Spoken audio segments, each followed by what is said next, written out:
SRMPR global ரயில்வேஸின் மகான்களின் மகா தரிசன சுற்றுலா. முன்பதிவுக்கு அழையுங்கள் 8008800800. தமிழகத்தில் ஆணவ கொலைகள் அதிகம் நடப்பதாக மார்க்சிஸ்ட் கம்யூனிஸ்ட் மாநில செயலாளர் கே பாலகிருஷ்ணன் குற்றம் சாட்டியிருக்கிறார். நிலையில் சாதி மறுப்பு திருமணம் செய்து வைத்ததற்காக மார்க்சிஸ்ட் கம்யூனிஸ்ட் கட்சி அலுவலகத்தில் தாக்குதல் நடத்தப்பட்டது. இந்த சம்பவம் தொடர்பாக பெண்ணின் பெற்றோர் உள்பட 13 பேர் கைது செய்யப்பட்டனர்.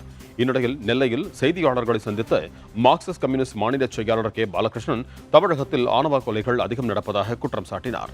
ஆணவ கொலைகள் நடப்பது தமிழகத்திற்கு அவப்பெயர் என கூறிய அவர் இது தமிழகத்திற்கு அழகல்ல என்றும் சுட்டிக்காட்டினார். கட்சி அலுவலகத்தில் பட்ட பகலில் தாக்குதல் நடக்கும் அளவுக்கு யாருக்கும் பாதுகாப்பு இல்லாத சூழல் நிலவுவதாகவும் கே பாலகிருஷ்ணன் விமர்சனம் செய்தார்.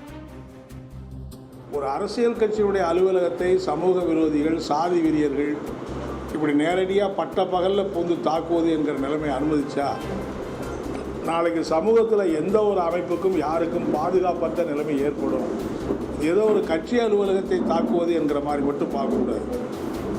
அப்போ சாதி வெறியர்கள், சாதியை எதிர்க்கிற, சாதி கொடுமை எதிர்க்கிற அல்லது கலப்பு திருமண தம்பதிகளை ஆதரிக்கிற எல்லாருக்குமே இப்படிப்பட்ட கொடுமை நடக்க மட்டுமில்லை, சமூக விரோத சக்திகள் எந்த விதமான தடை இல்லாமல் சர்வ சுதந்திரமாக எதை வேண்டுமானாலும் செய்வது என்பதற்கு அனுமதிப்பதற்கு ஒப்பாக ஆகும். எனவே இதை கண்டித்து தமிழ்நாட்டில் இருக்கிற எல்லா பொதுமக்களும், எல்லா பொதுஜன அமைப்புகளும் கூட கண்டன குரல் எழுப்ப வேண்டும் என்று நான் கேட்டுக்க விரும்புகிறேன்.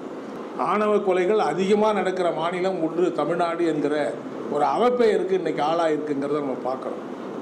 இந்த மாதிரியான நிலைமையை நாம் அனுமதிப்பது தமிழ்நாட்டுக்கு அழகல்ல.